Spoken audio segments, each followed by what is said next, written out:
തമ്പുരാനെ, അങ്ങ് എപ്പോഴെങ്കിലും സർപ്പത്തെ നിഗ്രഹിച്ചിട്ടുണ്ടോ? ഉണ്ട്. സതി കുഞ്ഞായിരിക്കുമ്പോഴാണ് സംഭവിച്ചത്. അന്ന് അങ്ങയുടെ വാൾ നിരയായത് കൊച്ചുതമ്പുരാട്ടിയുടെ രക്ഷയ്ക്ക് വന്ന വരനാഗമാണ്. നാം അറിയാതെ അങ്ങന്റെ പാതകം ചെയ്തു പോയി. എന്ത് പ്രതിവിധിയാണ് അതിന് ചെയ്യേണ്ടത്? നാഗമാണിക്യത്തിന്റെ പ്രകാശം ഈ കണ്ണുകളിൽ പതിച്ചാൽ കാഴ്ച ലഭിച്ചേക്കുമെന്നാണ് എന്റെ വിശ്വാസം. നാഗമാണിക്യം അങ്ങനെയൊന്നും ഈ ലോകത്തുണ്ടോ? ഉണ്ട്. ഒരു തുള്ളി വെള്ളം ചിപ്പിയുടെ ഹൃദയത്തിൽ മുത്തായി തീരുന്നത് പോലെ മണ്ണിൽ പതിക്കുന്ന സർപ്പവിഷം പ്രകൃതിയുടെ മാറ്റങ്ങളിലൂടെ നാഗമാണിക്യമായി തീരുമെന്നാണ് പറയപ്പെടുന്നത്. അത് കണ്ടെത്താൻ എന്താണ് മാർഗം? നാഗങ്ങൾ അധിവസിക്കുന്ന കൊടുങ്കാടുകളിൽ തിരയുക. ഭാഗ്യമുണ്ടെങ്കിൽ ലഭിക്കും. ഇന്നോളം ആരും കണ്ടിട്ടില്ലാത്ത നാഗമാണിക്യം തേടി കാട്ടിൽ പോകാൻ ആര് ധൈര്യപ്പെടും? അച്ഛാ, പ്രജാവത്സലനായ അങ്ങേക്ക് കാഴ്ച ലഭിക്കണമെന്ന് എന്നും പ്രാർത്ഥിക്കുന്നവരാണ് ഇവിടുത്തെ ജനങ്ങൾ. നാഗമാണിക്യം കൊണ്ടുവരുന്നവർക്ക് ചോദിക്കുന്ന സമ്മാനം കൊടുക്കാമെന്ന് വിളംബരം ചെയ്യും. തീർച്ചയായും നാഗമാണിക്യം ലഭിക്കും. തമ്പുരാനെ, ഏറ്റവും ഉചിതമായ ഒരു മാർഗമാണ് കൊച്ചുതമ്പുരാട്ടി നിർദ്ദേശിച്ചത്. ശേഷയ്യ, അടിയൻ ഇന്ന് തന്നെ രാജ്യമൊട്ടാകെ ഈ വിവരം വിളംബരം ചെയ്യൂ. പൊന്നുതമ്പുരാന്റെ തൃക്കൈ വിളയാടിയ വിളംബരത്തിലൂടെ അറിയിക്കുന്നതെന്തെന്നാൽ, നാഗമാണിക്യം കൊണ്ടുവന്ന് പൊന്നുതമ്പുരാന്റെ തൃക്കണ്ണുകൾക്ക് കാഴ്ച നൽകുന്നവർ ആരായിരുന്നാലും അവർ ഈ രാജ്യത്തുള്ള എന്ത് ചോദിച്ചാലും സമ്മാനമായി നൽകുന്നതായിരിക്കും. നാഗമാണിക്യമല്ല, ഗരുഡമാണിക്യം കൊണ്ടുവന്നാലും പൊന്നുതമ്പുരാന്റെ കാഴ്ച കിട്ടാൻ അവൻ സമ്മതിക്കുകയല്ല. ആര്? പടത്തലവൻ വീരഭദ്രൻ. അതെന്താ? പൊന്നുതമ്പുരാനെ ഒതുക്കിയിട്ട് സിംഹാസനം തട്ടിയെടുക്കാനാണ് അവന്റെ നോട്ടം. പാവൻ തമ്പുരാനാണെങ്കിൽ കണ്ണും കണ്ടൂടാ. ഒരവകാശമുള്ളത് പെണ്ണും. നിങ്ങളാരാ? ഞാൻ ദേവദത്തൻ. ഇവിടെ അടുത്താ താമസം. നമ്മൾ... എന്റെ പേര് ജയദേവൻ. അല്പം ദൂരത്തു നിന്നും വരികയാണ്. ഒന്ന് വിശ്രമിക്കാൻ സൗകര്യം കിട്ടിയെങ്കിൽ കൊള്ളാമായിരുന്നു. അത്രേ ഉള്ളൂ. എന്റെ കൂടെ വരും. പൊന്നുതമ്പുരാന്റെ തൃക്കൈ വിളയാടാതെ ചുമത്തിയിരിക്കുന്ന കരമാണ്. അതുകൊണ്ട് ഒറ്റ കർഷകനും ഒരു മണി നെല്ലോ ഒരു പുത്തനോ തരത്തിലെന്നാണ് പറയുന്നത്. എല്ലാ കർഷകരെയും നീ കണ്ടോ? എല്ലാ പ്രധാനികളെയും കണ്ടു. അറപ്പുരയ്ക്കൽ മൂപ്പിൽ നായർ എന്ന് പറഞ്ഞു. അവിടുന്ന് ഞങ്ങൾ ജീവനും കൊണ്ട് ഓടി രക്ഷപ്പെടുകയായിരുന്നു. കർഷകരെല്ലാരും കൂടി ഞങ്ങളെ വാരിക്കളഞ്ഞു. ശരി, അവന്മാരോട് കരം പിരിക്കാമോ എന്ന് ഞാനൊന്ന് നോക്കട്ടെ. അങ്ങനെയാണ് ഞാൻ കൃഷിക്കാരുടെ നേതാവാകുന്നത്. വിളംബരപ്പെടുത്തിയിരുന്ന കരം കൊയ്ത്തു കഴിഞ്ഞ് ഉടനെ കൊടുത്തതാ. പിന്നെയും കരമടയ്ക്കണമെന്ന് പറഞ്ഞാൽ അതിന് വഴി വേണ്ടേ? വഴിയില്ലെങ്കിൽ ഉണ്ടാക്കണം. അറപ്പുരയ്ക്കൽ മൂപ്പിൽ നായർ അനീതിക്ക് മുമ്പിൽ തലകുലിക്കില്ല. നീ അത്രയ്ക്കായോ?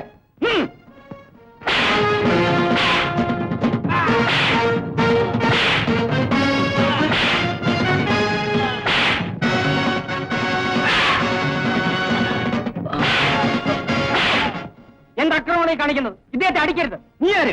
ഞാൻ ആരായാലും എന്താ? അന്യായമായി നിങ്ങൾ ചുമത്തിയ കരം അടയ്ക്കാൻ കഴിവില്ലാത്തവനെ തല്ലിച്ചതയ്ക്കുകയാണോ വേണ്ടത്? ഇവനെ പിടിച്ചു കെട്ടിക്കൊണ്ടുപോയി തുറുങ്കലിൽ അടയ്ക്കൂ.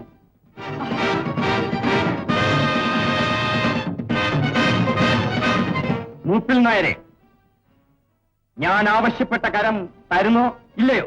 എന്നെ കൊന്നാലും ഞാൻ തരില്ല.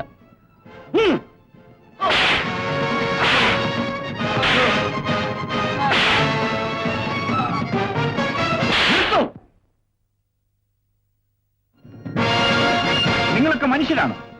അന്യായമായ ഒരാളെ തല്ലുമ്പോ കൈ കെട്ടി നോക്കി നിൽക്കാൻ ലജ്ജയില്ലേ? ആര് ചോദിക്കാണ് എല്ലാത്തിനും?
അവൻ എവിടെ പോയാലും വിടരുത്. പിടിക്കവനെ.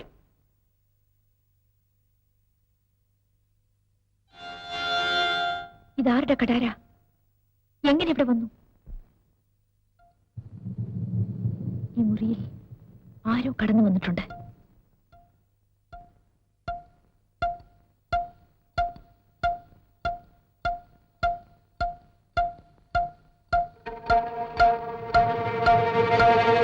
നിങ്ങൾ ആരാണ്?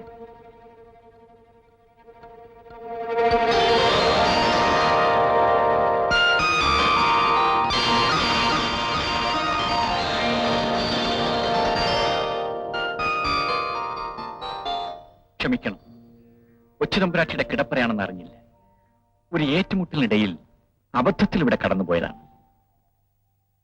അസമയത്ത് ഈ അന്തഃപുരത്തിൽ കിടക്കുന്ന അന്യപുരുഷനുള്ള ശിക്ഷ എന്താണെന്ന് അറിയാമോ? എന്ത് ശിക്ഷ കൽപ്പിച്ചാലും സ്വീകരിക്കാൻ തയ്യാറാണ്. എങ്കിൽ വരൂ.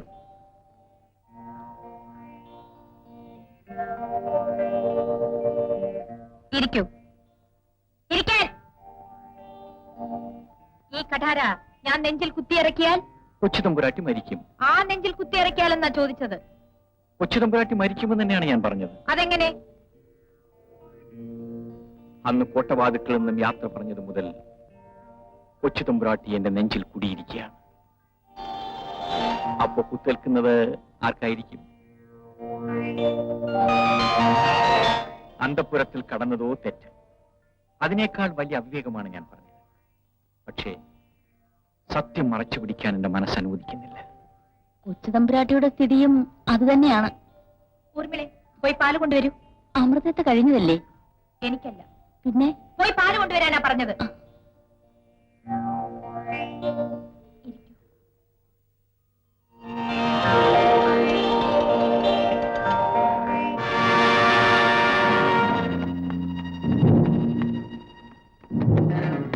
നിൽക്കൂ. നിങ്ങൾ അന്തഃപുരത്തിൽ കയറണ്ട. മറ്റുള്ള മുറിയിൽ കയറി നോക്കൂ. അവന് വിടരുത്. എവിടെ എവിടെ? ആ പാദത്തിന്റെ അടി. എവിടെ? ആ ചുവരിന്റെ ഇടയിൽ കയറിപ്പോയി. ഓട്ടെ.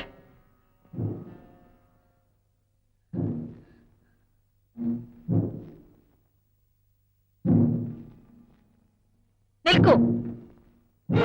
അനുവാദം കൂടാതെ ഈ അസമയത്ത് അന്തഃപുരത്തിനകത്ത് എന്തിനു വന്നു? കൊട്ടാര വളപ്പിൽ കടന്ന് ഭടന്മാരുമായി ഏറ്റുമുട്ടിയ ഒരു തെമ്മാടി ഇവിടെ ഏതോ മുറിയിൽ ഓടിക്കയറി. അവനെ തിരഞ്ഞു വന്നതാണ്. ഇവിടെ ആരും വന്നില്ല. ഇവിടെ എവിടെയെങ്കിലും ഒളിച്ചിരിപ്പുണ്ടെങ്കിലോ? സതിക്ക് അപകടം സംഭവിക്കാതെ സൂക്ഷിക്കേണ്ടത് എന്റെ കടമയല്ലേ? അത് ശരിയാ. ആട്ടെ, അങ്ങ് എപ്പോഴാണ് പോകുന്നത്? ഇവിടെ നിന്നോ? അല്ല, നാഗമാണിക്യം കൊണ്ടുവരാൻ. നമുക്ക് മാത്രമേ അതിന് കഴിയൂ എന്നെല്ലാവർക്കും അറിയാം. പക്ഷേ നാം പോയാൽ നാടിന്റെ ഗതി എന്താകും? നാളെ സ്വരൂപം നിലനിർത്തേണ്ടത് നാം ആയിരിക്കണമെന്നാണ് തമ്പുരാന്റെ ആഗ്രഹം. വാക്കിലുള്ള വീര്യം വാള് വീശുമ്പോഴും ഉണ്ടോ? സതി എന്താ അങ്ങനെ ചോദിച്ചത്? ശക്തനായ ഒരു എതിരാളി വന്നാൽ വാൾ ഉപേക്ഷിച്ചിട്ട് ഓടിക്കളയുമെന്ന് തോന്നി.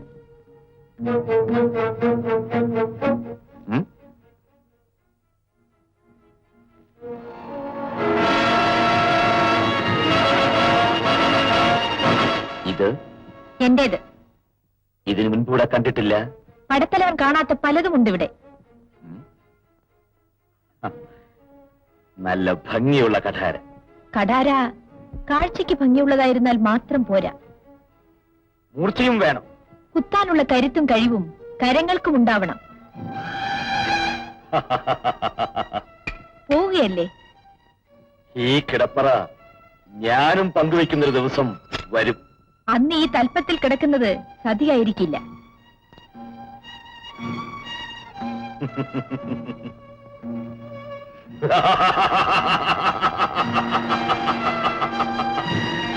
അടിയൻ ഭയന്നുപോയി. നീ തേളുന്ന ശബ്ദമുണ്ടാക്കിയപ്പോഴേ എനിക്ക് മനസ്സിലായി. പാവം, യാത്ര പറയാൻ പോലും തരപ്പെടാതെ വന്ന വഴിയെ അദ്ദേഹം പോയി. ഞാൻ ഇവിടെ തന്നെ ഉണ്ട്.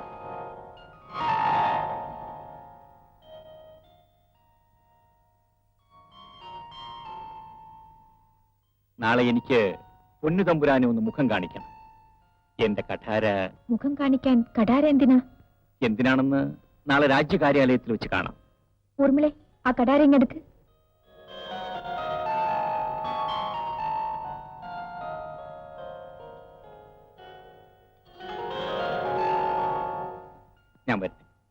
ഇനിയും കാണാം. സൂക്ഷിച്ചു പോണേ.